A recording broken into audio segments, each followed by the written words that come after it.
Herpes simplex viruses 1 and 2. HSV-1 produces mostly cold sores on the mouth. HSV-2 produces mostly genital lesions. Both strains are common and also very contagious.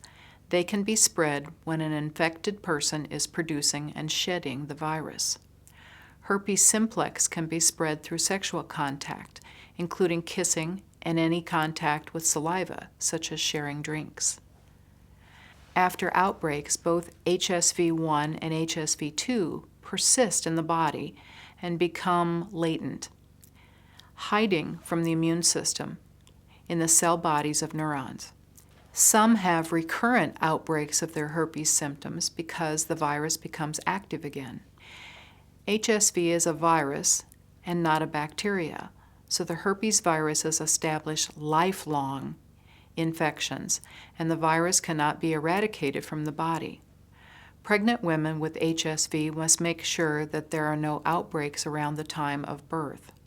If so, a C-section would be necessary to avoid infecting the baby.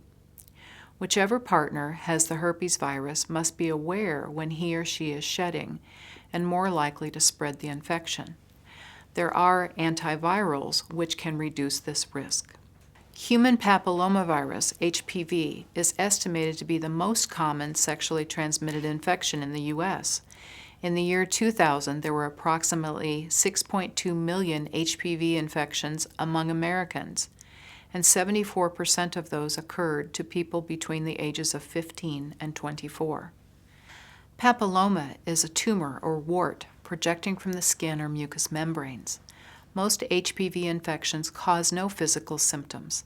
However, in some people, subclinical infections will become symptomatic and may cause benign papillomas or growths such as warts. Some people have hundreds of warts covering their external genitals, requiring powerful immune-modulating medications and/or cosmetic surgery. Cervical cancer is caused by HPV. The HPV 16 and HPV 18 strains cause around 70% of cases. There are 30 to 40 types of HPV, and they are typically transmitted through sexual contact. Studies show a link between HPV infection and penile and anal cancer. Recent studies show that oral cancers are linked to oral HPV exposure. There are HPV vaccines, but they prevent only a fraction of the HPV types. We don't know how long the vaccines last, and the vaccines carry the risk of paralysis and death.